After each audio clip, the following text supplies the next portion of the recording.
This is the Wrestling Conscious channel, not putting up with no stupidness from WWE, making sure that we are giving a bit of compassion, a bit of empathy, and some common sense. Come on, Slam Squad. I know that you're watching. I see the analytics. Please just like and subscribe.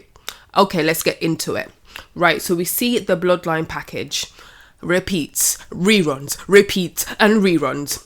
And then we see the advertisement of them saying that there is the face-off meeting in the dark with Paul Heyman and Roman Reigns and the CM Punk. Where have you been? But he's all there to hash things out. Now I'm going to talk about it later. Basically, this could be done in the ring. Now, I know you smarks. I know you people in the basement. I know you new Gen. I know you Gen Z and your outfits be like, oh, this is cinema. This is cinema. I'm like, this is basic. They don't need to do all that. But I'm going to try get through this review and expand on it. Anyway, the women. Yay. The women are there. Bianca Belair, Naomi, Io Sky, Bayley, and Rhea Ripley. I don't like how they're making these top females, elite female wrestlers, making them look pussies in front of Rhea. Like, Rhea's the leader. All of them been carrying the women's division, whether we like it or not, apart from Rhea, who's getting injured and just does the same promo. I'm gonna get my hands on Liz, bloody hell. And then Liv will be like, I took your man, I took your title, Judgment Day, and I have Raquel Rodriguez. I'm smart, but I'm little. That's, wow, I'm not really impressed by that. Anyway, they're making her look, all of them look like a pussy, and it's not good. And making her the fake leader. And she gets pyro. Everybody's like entrance got cut short. Couldn't even see their personality and getting hyped up. And all she comes on with a little Batman headgear, and she just looks like a bird, a big tall bird, big tall Aussie blackbird. Okay, then Rhea does her Sleepy Town promo style, saying that not everyone is the best of friends. No shit, Sherlock. And you just talk about Liv. I'm gonna get my hands on, but you had your hands on Liv so many times. What is new? What is new? How it's gonna end? What do you gain? You beat her. You're not gonna get your title anytime soon. And Dirty Dom is Dirty Dom. What else? It's just silly. Anyway, she tries to motivate the team, thinking about what the heel women have done to them.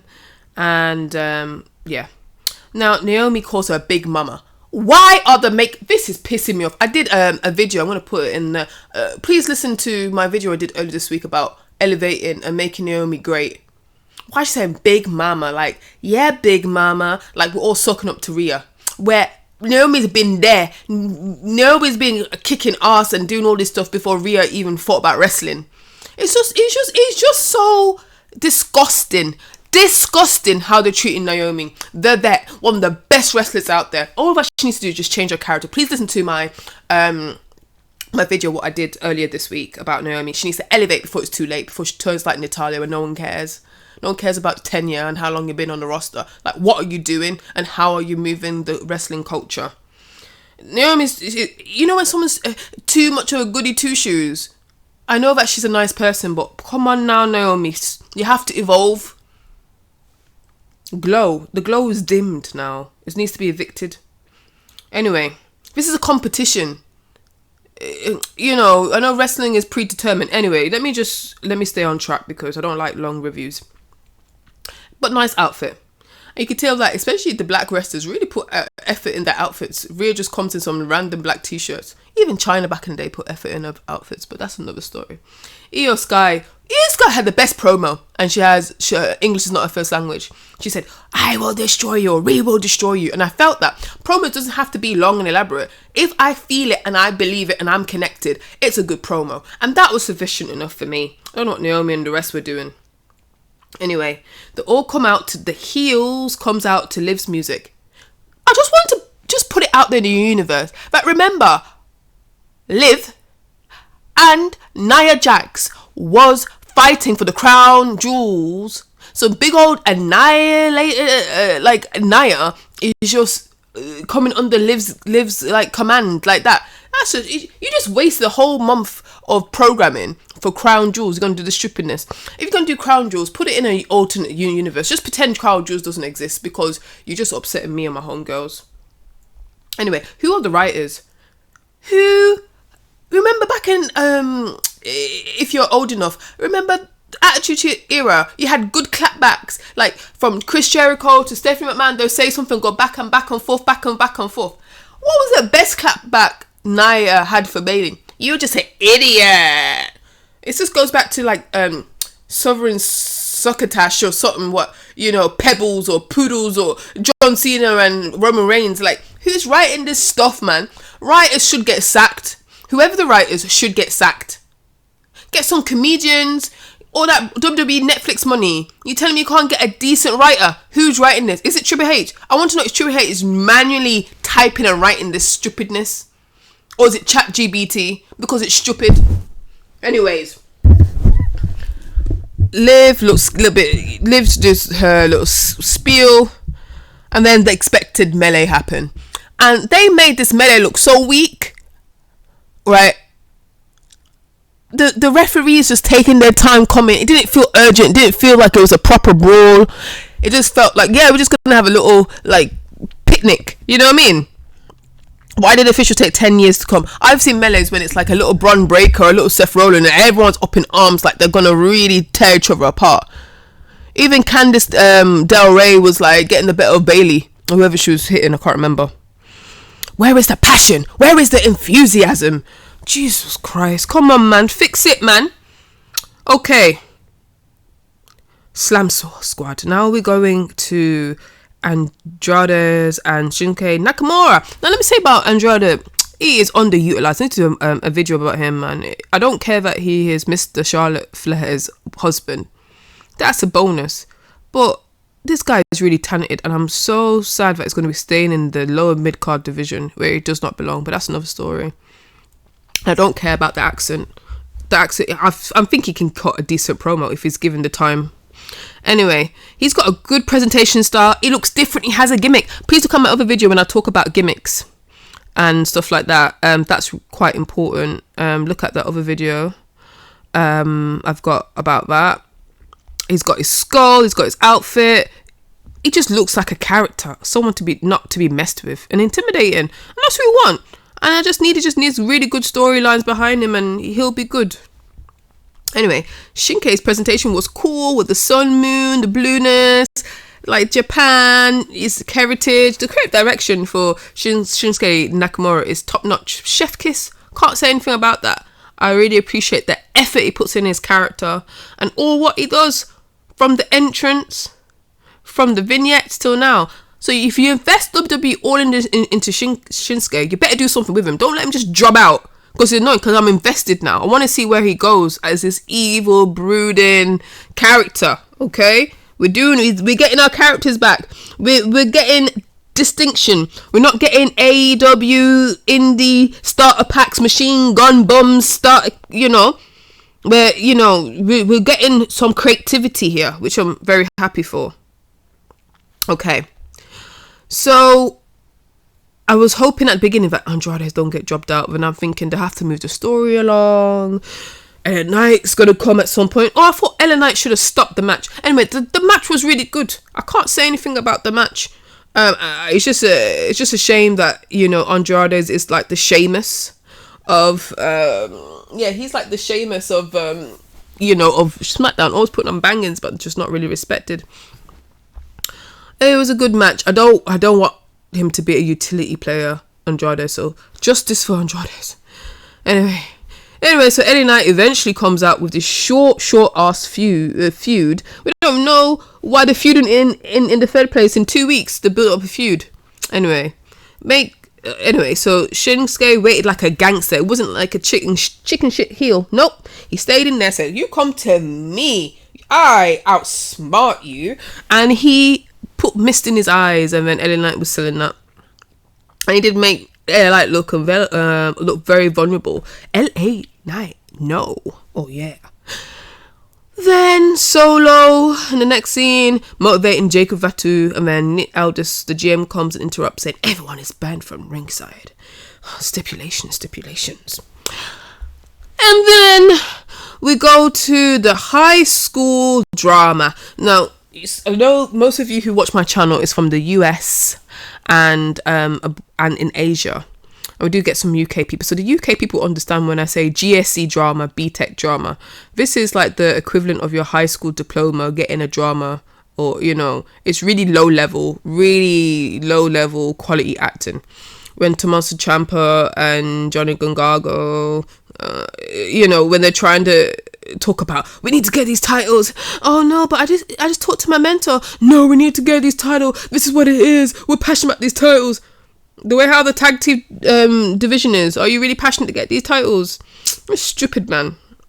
Stupid. I can't wait for everyone just fix up the tag team division. I don't even want to talk about it. And then Ciampa's having a meltdown, saying that he's not a loser. You are a loser. You're a big ass loser.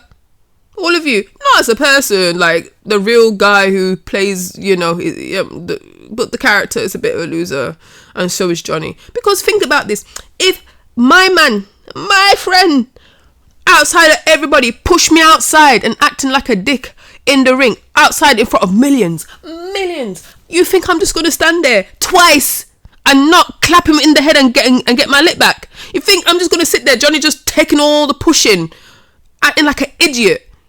That doesn't make sense, even for men. I'm a woman, if you don't know that. That don't make sense to me in wrestling. I'm just gonna be a little bitch boy and just take licks off and Ciampa just like that twice and let him just talk to me like I'm a doo-doo head.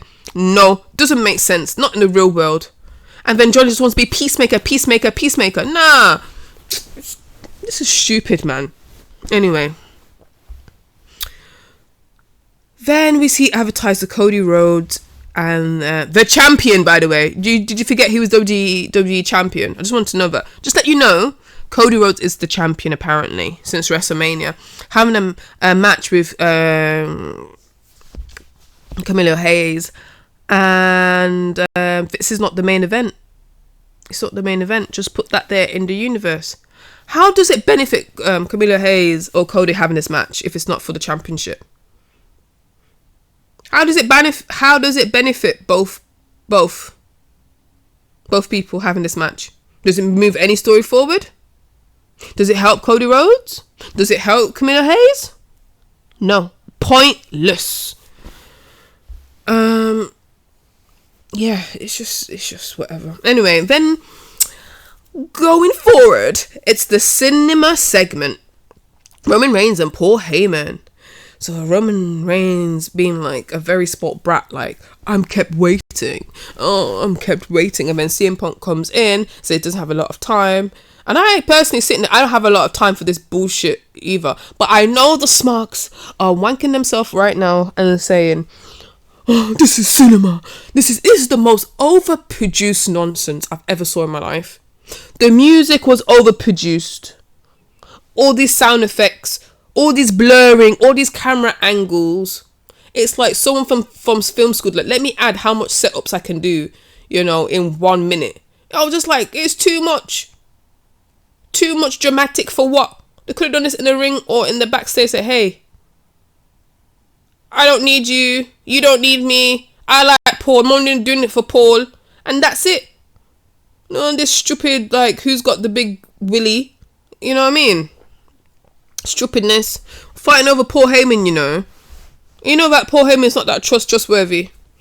But anyway, apparently CM Punk is the saviour of the bloodline. Even though he got beat up by Drew McIntyre, he's, you know, his skills are slowly declining in the ring. But him, out of all the people in the roster, from legends to non-legends, all the people there, not even Goldberg can just come in and do a little spear.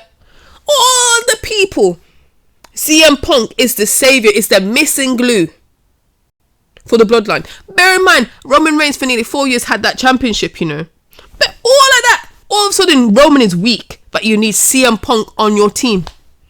Lord, yeah. And you had the former Intercontinental Champion, Sami Zayn, and Jey Uso. Okay then. Insult my intelligence, insult my life, insult me watching this and trying to make sense, some common sense out of this. Okay. Anyway, just trying to, when Paul Heyman said CM Punk is a threat. A threat to who? Who is looking around saying, I don't want to fight CM Punk in the locker room? A lie! Lies! Overproduced nonsense, but I bet I'm going to see it's cinema. It's cinema. Anything is cinema. If you put a little filter, a little, put some little music, cinema. Cinema. Put some jewelry on, with CM Punk. Oh, Larry, my dog. It's cinema. It's cinema. Walking to the stage in slow, to the entrance, to Gorilla. It's cinema. It's cinema. Everything's bloody cinema. I'll show you cinema.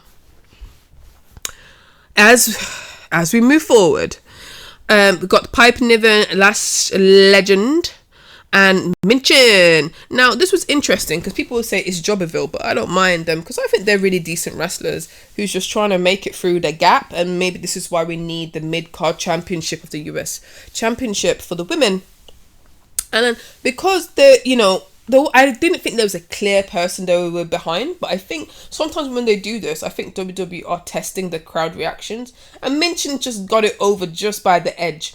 Anyway, before we start into the match, you know what my pet peeve, if you've been listening to me for a while, is when wrestlers don't have unique entrances. So Lash Legend is still in NXT, but she's coming up, hopefully.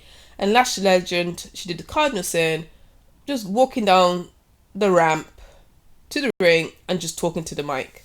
And that's usually, when they talk to the mic, that means you're going to lose.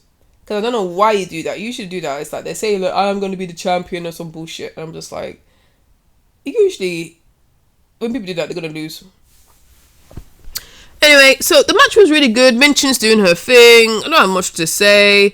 Had a few cool spots. I felt that I don't like the way when they put this match is positioned. After like a promo like this, or they do it just before the main event, it just feels like a toilet break. I think the women deserve better so people can feel invested.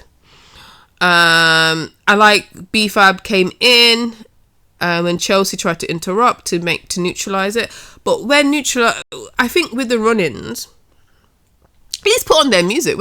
Is it me or they're just trying to save on music? Why they don't put music with their run-ins? Sometimes that happens, right? Or am I crazy? Let me know in the comments. I felt nothing. Felt a bit flat. I was thinking about Elektra Lopez because B-Fab's getting her shine now. So I wonder where Elektra Lopez, I'm sure she's going to compete for the US Championship. So it'll be good to see what she's doing, apart from being eye candy. But I'm glad that B-Fab is getting some airtime though.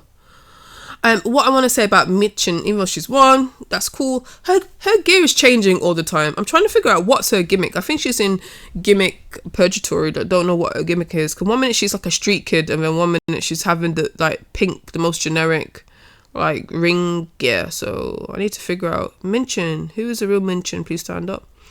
Anyway, I still think they're doing Piper Niven super dirty. She's a really talented wrestler.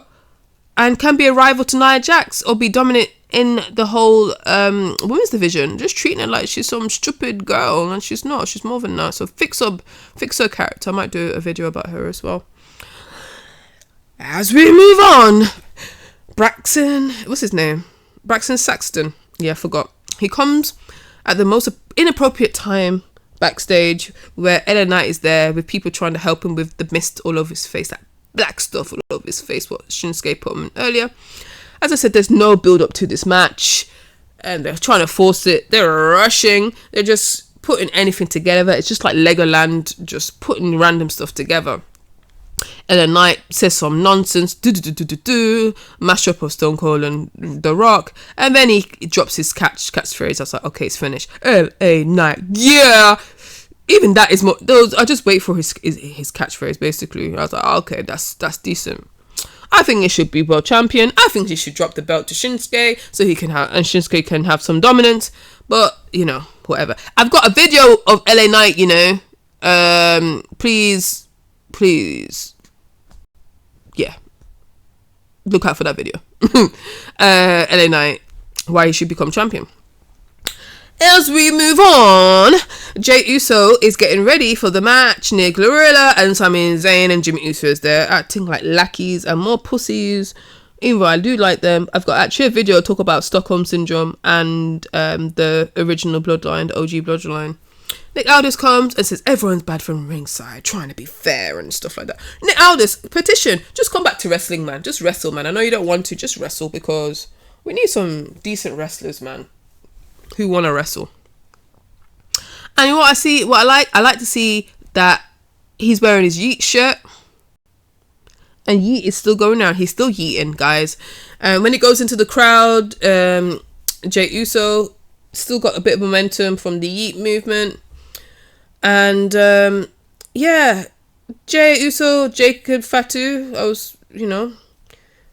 Jacob Fatu, I like his entrance, how it's put there, the presentation. He's dominant. I just put a little thing about selling. So I know wrestling, is real, not real, whatever the debate is, what you want to call it. If I'm giving a headbutt to someone, it hurts. If I'm taking a headbutt from somebody, not like I'm a headbutt connoisseur, it's going to hurt. But people just don't sell it as much and just carry on both sides like it's normal. I don't understand when a head connected is a head connected. Anyway, try to suspend my belief, but common sense is just common sense. Okay, Jey Uso, I think is being the underdog character too much, bit like Sami Zayn, and he's going to be in a trap of like underdog, and then eventually gets a win. Jey Uso was a champion the other day, which usually when you have the Intercontinental Champion is a nod, or usually back in the day in the hierarchy of wrestling law, that is a step up to go to be a champion, the world champion, one of the prestigious championships. But I don't know what's wrestling done, just forgot about that for some reason, right? So if you are Intercontinental Champion, or near the creme of the crop, why are you acting like a little doo-doo head? Why are you acting like you can't wrestle? It just annoys me, because I really like Jey Uso. I want the best for Jey Uso. I don't want him to be like Sami Zayn, like looking weak, And also they make Jey Uso a pussy, making him lose clean, which I thought, that's not really protecting him, making him still underdog, jobber status, jobberville. And I'm thinking, it hurts Jey Uso more. Why couldn't you do that to Sami? If Sami Zayn lost, no one would get as upset or too attached. Or if Jimmy Uso lost, that wouldn't mean too much. But why does Jey have to do it? Why did he have to take the loss? Compare how much we built him and how we see him in the hierarchy of things. And then the new bloodline comes out looking strong, but at what cost? So they'll probably lose. And I want to know what happens after when this bloodline is finishing, because bloodline at the end of the day is making their money, innit? When is it going to end? I feel like it's NWO, just prolonged death on life support. What's going to happen afterwards? What is the new arc? What happens if they're defeated? What happens if they're defeated? The new bloodline or whatever bloodline is. What happens afterwards? Everyone's just going to be single stars. What happened? What is that gap that bloodline have? What WWE has to fill? Because I'm not invested in you. You didn't invest in the championships. You're not investing really well in the tag team division. There's no really much storylines in the women's division. It's just remix of different different people and tag teams. What is the investment plan? What is the contingency plan? It's terrible. It's terrible. And Netflix is coming. You think John Cena and The Rock's going to save you? All right, you might have a little bit of spike of John Cena and The Rock, but they're just two superstars. Legends, which got, wrestling is probably 10th of their agenda. They've got movies and streams to do and try to keep up with celebritydom. You know what I mean?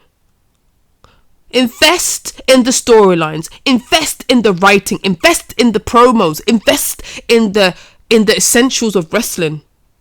That gives longevity. Where are the writers?